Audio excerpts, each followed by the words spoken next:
Assalamualaikum warahmatullahi wabarakatuh. Hai guys, welcome to my channel. Perkenalkan, nama saya Dina dari kelas 11 IPS 3. Di sini, saya akan mengkaji tentang respon bangsa Indonesia terhadap kolonialisme dan imperialisme di bidang ekonomi. Nah, sebelum saya mengkaji lebih dalam lagi tentang respon bangsa Indonesia terhadap kolonialisme dan imperialisme di bidang ekonomi, kita harus mengetahui apa sih yang dimaksud dengan kolonialisme dan imperialisme itu. Jadi, kolonialisme adalah upaya untuk dapat mengembangkan kekuasaan suatu negara atau wilayah di luar negara tersebut.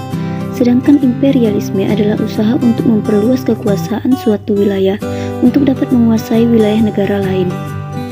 Nah, sekarang pada video ini ada beberapa hal yang akan saya bahas, yaitu pertama, latar belakang munculnya perlawanan-perlawanan di berbagai wilayah Nusantara terhadap tindakan monopoli yang dilakukan oleh Belanda. Yang kedua, perlawanan apa saja yang sudah dilakukan oleh rakyat Nusantara dan penguasa-penguasa kerajaan. Dan yang ketiga, dampak kolonialisme dan imperialisme di bidang ekonomi terhadap Indonesia. Baiklah, langsung saja masuk ke pembahasan pertama, yaitu latar belakang munculnya perlawanan-perlawanan di berbagai wilayah Nusantara terhadap tindakan monopoli yang dilakukan oleh Belanda. Bermula ketika bangsa-bangsa Eropa seperti Portugis, Belanda, Inggris, dan Spanyol berhasil mencapai kepulauan Nusantara. Dengan tujuan kedatangan mereka awalnya ingin mendapatkan rempah-rempah. Kemudian bangsa-bangsa Eropa tadi membentuk persekutuan perdagangan dengan tujuan untuk menghindari persaingan dagang di antara bangsa sendiri dan dalam menghadapi persaingan dagang dengan bangsa lain. Persekutuan perdagangan bangsa Eropa seperti Persekutuan Dagang Belanda atau yang dikenal sebagai VOC berusaha menguasai perdagangan rempah-rempah di Indonesia melalui praktik monopoli. Dalam mempertahankan praktik monopolinya, tidak jarang mereka menggunakan ancaman dan kekerasan terhadap penduduk penghasil rempah-rempah dan bangsa lain yang ingin berdagang dengan penduduk tersebut.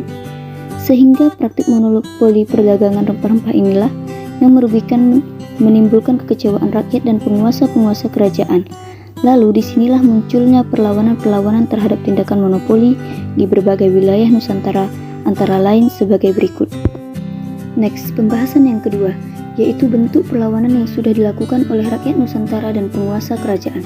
Yang pertama, perlawanan Sultan Ageng Tirtayasa terhadap upaya blokade dan monopoli VOC. Perlawanan ini dilatar belakangi oleh dua hal, yaitu satu, karena adanya keinginan VOC untuk memonopoli perdagangan di kawasan pesisir Jawa. Kedua, adanya blokade.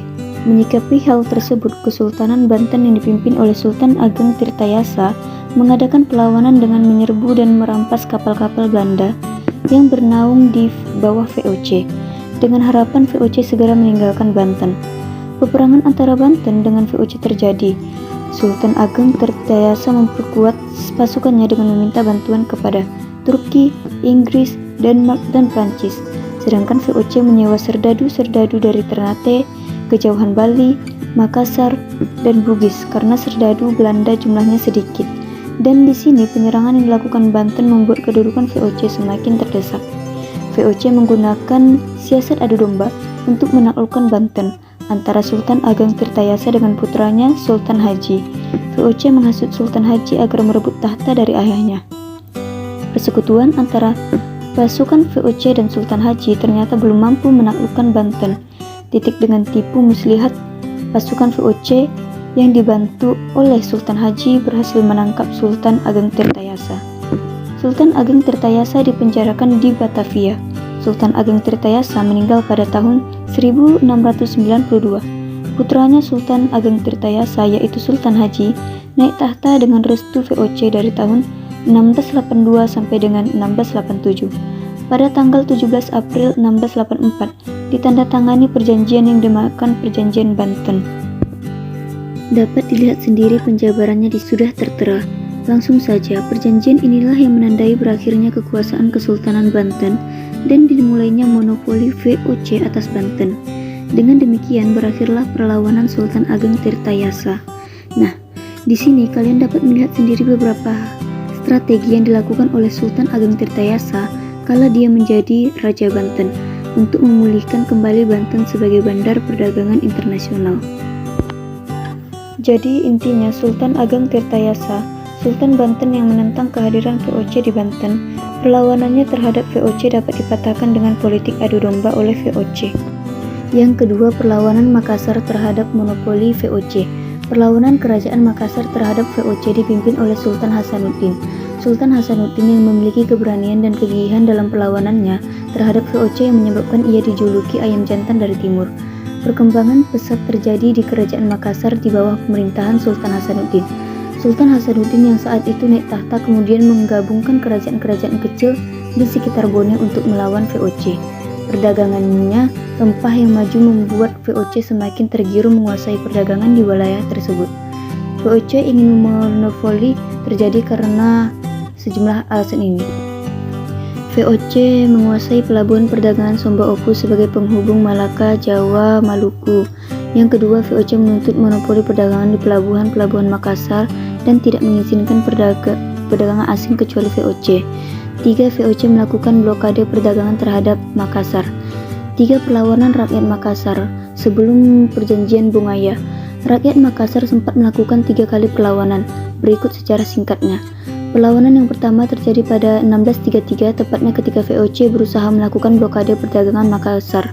Namun perlawanan ini gagal dan Kesultanan Goa mengalami kekalahan. Perlawanan kedua terjadi pada 1654.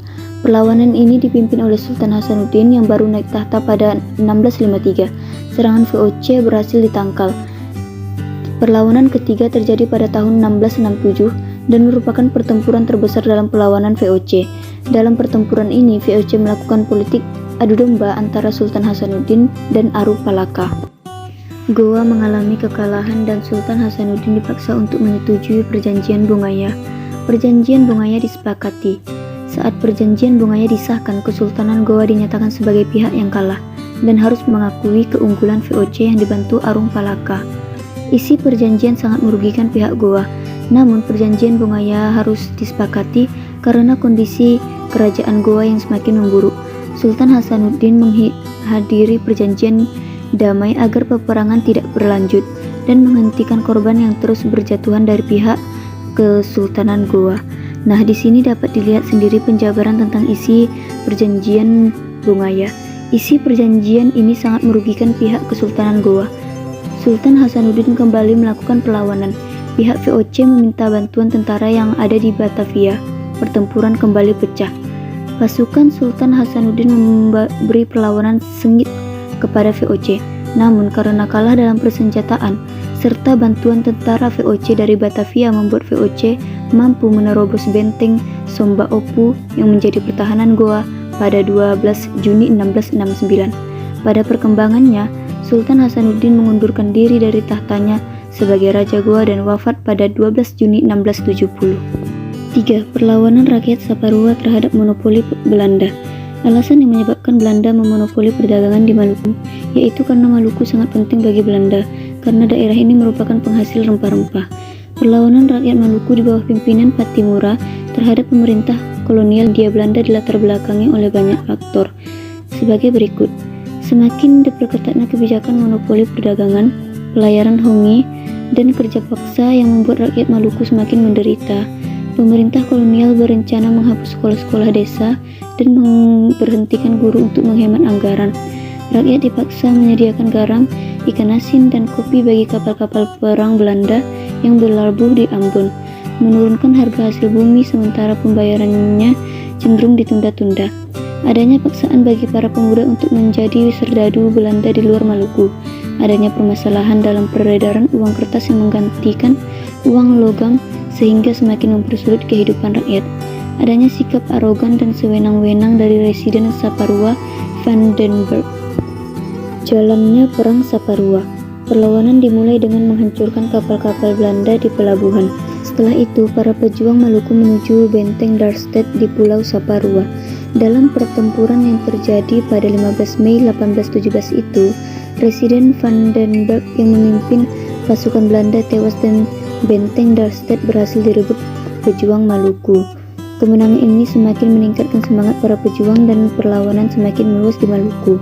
Di Saparua, perang terus berlanjut hingga Agustus 1817 dan Belanda terus mendatangkan bantuan. Salah satunya bantuan sekitar 1.500 pasukan dari Ternate dan Tidore. Dengan adanya bantuan itu, Patimura mulai terkepung sehingga harus mengganti strategi. Benteng Darmstadt kembali ke tangan Belanda. Strategi perang yang digunakan oleh Pattimura dan Christina Marta di Maluku, strategi perang gerilya. Akhir Perang Saparua. Bulan-bulan terlibat pertempuran, Belanda berusaha menyelesaikan perang dalam waktu dekat. Bahkan Belanda akan memberikan hadiah sebesar 1000 gulden kepada pihak yang berhasil menangkap Pattimura.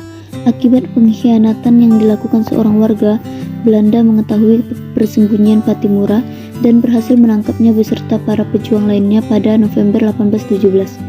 Pattimura akhirnya dijatuhi hukuman mati pada Desember 1817 di Benteng Victoria, Ambon. Peristiwa ini menandai berakhirnya Perang Saparua. Next, nah di sini dapat dilihat sendiri kajian yang berikutnya, yaitu dampak dari kolonialisme dan imperialisme di bidang ekonomi, baik dampak positifnya maupun dampak negatifnya. Jika saya sebagai seorang yang terpelajar pada masa itu, saya akan melakukan perlawanan seperti yang dilakukan oleh para pahlawan-pahlawan atau tokoh-tokoh di masa itu.